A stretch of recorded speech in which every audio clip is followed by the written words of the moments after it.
Hello दोस्तों, जय श्री राम। तो दोस्तों, आप सुन रहे थे रामचरितमानस। और रामचरितमानस में प्रसंग चल रहा था मिथिला भ्रमण। और भगवान रामचंद्र जी भाई लक्ष्मण के साथ पूरी मिथिला का भ्रमण करके आ गए। और गुरुदेव जी ने भेज दिया सवेरे पूजा के लिए, पुष्प लाने के लिए। तो दोस्तों, अब प्रसंग शुरू होता है पुष्प वाटिका। और आइए दोस्तों, रामचरितमानस रूपी गंगा में प्रवेश करते हैं और सुनते हैं आगे की कथा। देखन बाग कुंवर दुई आए, बै किशोर सब भांति सुहाए। श्याम गौर किमि कहूँ बखानी, गिरा अनयन नयन बिनु पानी। उसने कहा कि दो राजकुमार बाग देखने आए हैं, किशोर अवस्था के हैं और सब प्रकार से सुंदर हैं। वे सांवले और गोरे हैं और उनके सौंदर्य को मैं कैसे बखान कर कहूँ। वाणी बिना नेत्र की है और नेत्रों के वाणी नहीं है। सुनी हरसी सब सखी सयानी, सियहि अति उत्कंठा जानी।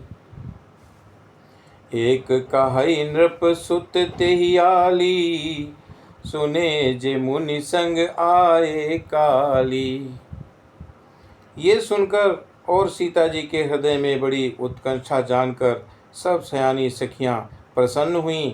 और तब एक सखी कहने लगी कि हे सखी, ये वही राजकुमार हैं जो सुना है कि कल विश्वामित्र मुनि के साथ आए हैं।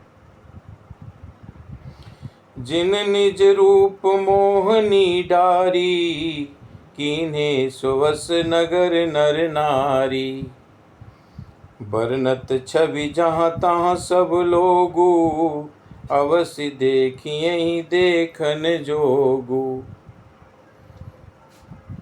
और जिन्होंने अपने रूप की मोहिनी डालकर नगर के स्त्री पुरुषों को अपने बस में कर लिया है, और जहाँ तहाँ सब लोग उन्हीं की छवि का वर्णन कर रहे हैं। अवश्य चलकर उन्हें देखना चाहिए और वे देखने योग्य हैं।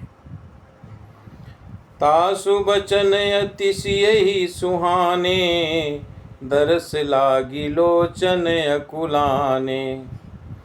चली अग्र करी प्रिय सखी सोई, प्रीति पुरातन लखई न कोई।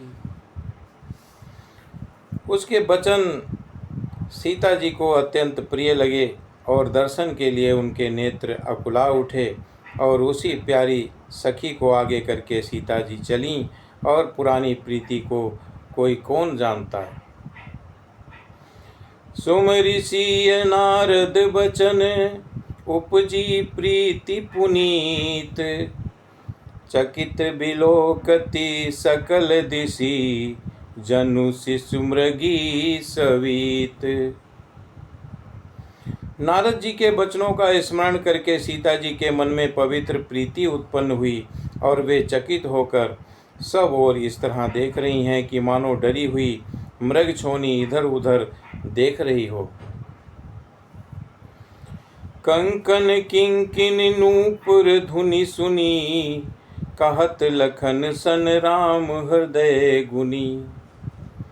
मानहु मदन दुंदुभि दीन्ही, मनसा विश्व विजय कह कीन्ही। कंकण, हाथों के कड़े, करधनी और पाजेब के शब्द सुनकर रामचंद्र जी हृदय में विचार कर लक्ष्मण से कहते हैं कि ये ध्वनि ऐसी आ रही है कि मानो कामदेव ने विश्व को जीतने का संकल्प कर लिया हो और डंके पर चोट मारी हो। अस कही फिरी चितये तेहि ओरा, सिय मुख शशि भय नयन चकोरा। भय बिलोचन चारु अंच चल, मनहु सकुच निमित जे दिगंचल।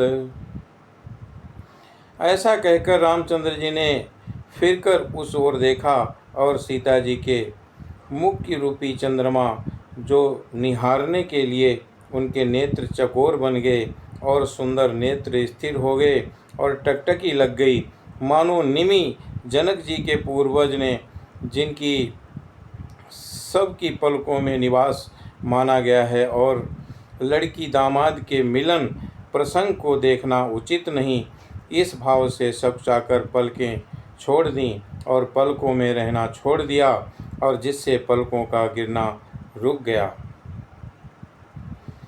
देखि सिय शोभा सुख पावा, हृदय सराहत बचनु न आवा। जनु बिरंचि सब निज निपुनाई, बिरचि विश्व कहे प्रगति दिखाई। सीता जी की शोभा देखकर श्री रामचंद्र जी ने बड़ा सुख पाया और हृदय में वे उसकी सराहना करते हैं, किंतु मुख से वचन नहीं निकलते। वो शोभा ऐसी अनुपम है कि मानो ब्रह्मा ने अपनी सारी निपुणता को मूर्तिमान कर संसार को प्रकट करके दिखा दिया हो। सुंदरता कहूँ सुंदर करई, छवि गृह दीप शिखा जनु बरई। सब उपमा कवि रहे जुठारी, केहि पट तरों विदेह कुमारी।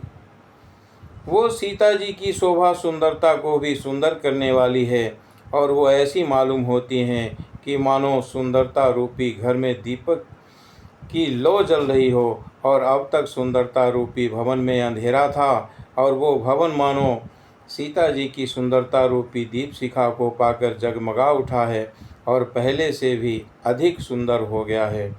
और सारी उपमाओं को तो कवियों ने जूठा कर रखा है, और मैं जनक नंदिनी सीता जी की किससे उपमा दूं।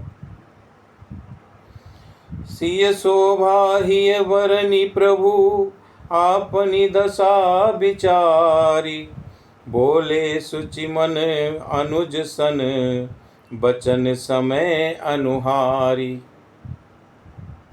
इस प्रकार हृदय में सीता जी की शोभा का वर्णन करके और अपनी दशा को विचार कर प्रभु रामचंद्र जी पवित्र मन से अपने छोटे भाई लक्ष्मण से समयानुकूल वचन बोले। तात जनक तनया यह सोई, धनक धनुष यज्ञ जेहि कारण होई। पूजन गौरी सखी ले आई, करत प्रकाश फिरहि फुलवाई।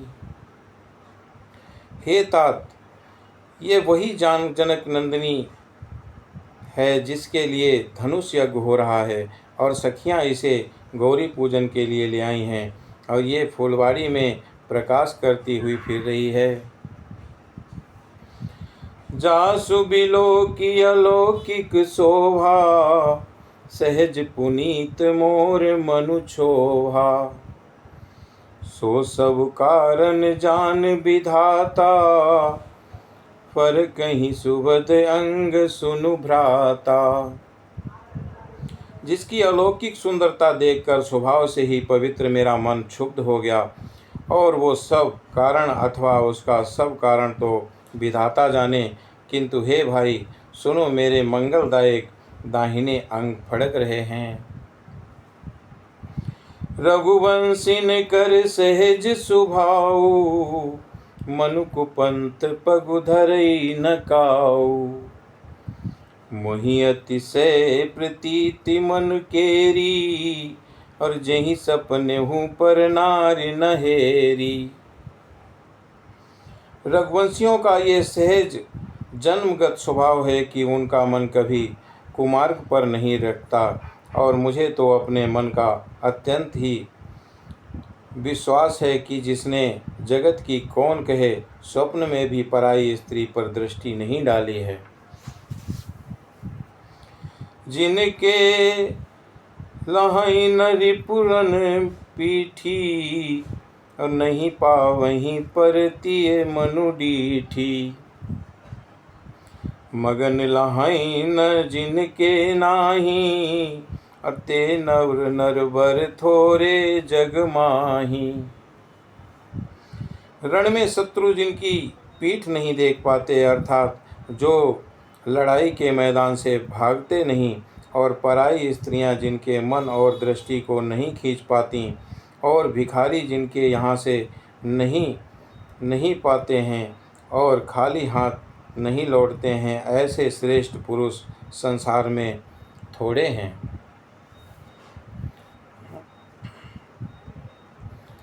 करत बत कही अनुज सन, मन सिय रूप लोभान। मुख सरोज मकरंद छवि, करई मधुप इप पान। यूं श्री रामचंद्र जी छोटे भाई से बातें कर रहे हैं, और पर मन सीता जी के रूप में लुभाया हुआ उनके मुख रूपी कमल के छवि रूप मकरंद रस को भंवरों की तरह पी रहा है। चित्तबती चकित चहु दिसि सीता, कहाँ गए नृप किशोर मनु चिंता। जहाँ बिलो की मृग सावक नैनी, जनु तहाँ बरसि कमल सित श्रेणी। सीता जी चकित होकर चारों ओर देख रही हैं, और मन इस बात की चिंता कर रहा है कि राजकुमार कहाँ चले गए, और बाल मृग नैनी मृग के छौने की सी आँखों वाली सीता जी जहाँ दृष्टि डालती हैं, वहाँ मानो श्वेत कमलों की कतार बरस जाती है। तो दोस्तों, आज की कथा को यहीं पर विश्राम देते हैं, और इससे आगे की कथा हम आपको अगले भाग में सुनाएंगे। तो जय श्री राम।